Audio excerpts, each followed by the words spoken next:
Sabi ni Lorenzo, ito ang kayamanan ng simbahan.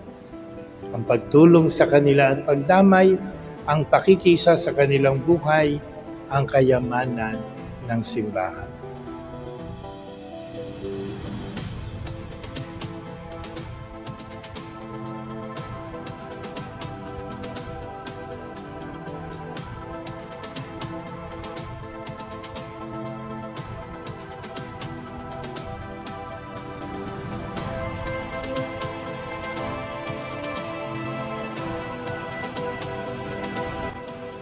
Kinikilala siya ng simbahan bilang isa sa mga magigiting na bayani ng pananampalataya.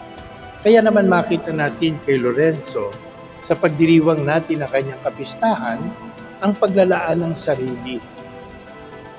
Bagamat kaya niya nang tumakas at magtago dahil binigyan siya ng laya para dali ng kayamanan, pero pinili pa rin niya ang maging tapat sa pananampalataya. Pinili pa rin niya ang maipahayag ang totoong kayamanan ng simbahan. At ito ang kanyang pinagsisikapang ipahayag.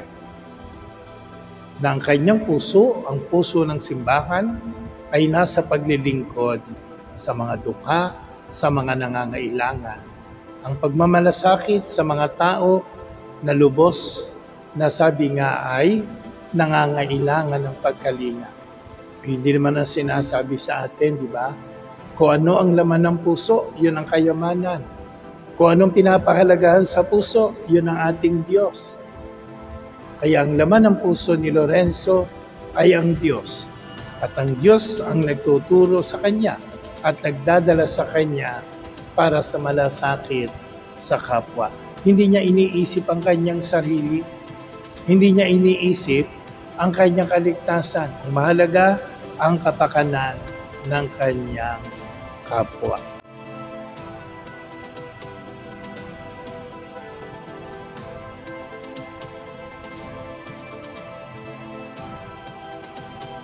Libong taon man ang nakalipas sa pagpanaw ni Lorenzo, nananatili siyang buhay sa simbahan. Nananatili siyang halimbawa ng pagmamalasakit at paglilingkod para sa mga dukha na minamahal ni Jesus. Hindi siya matatapos, hindi siya mamamatay.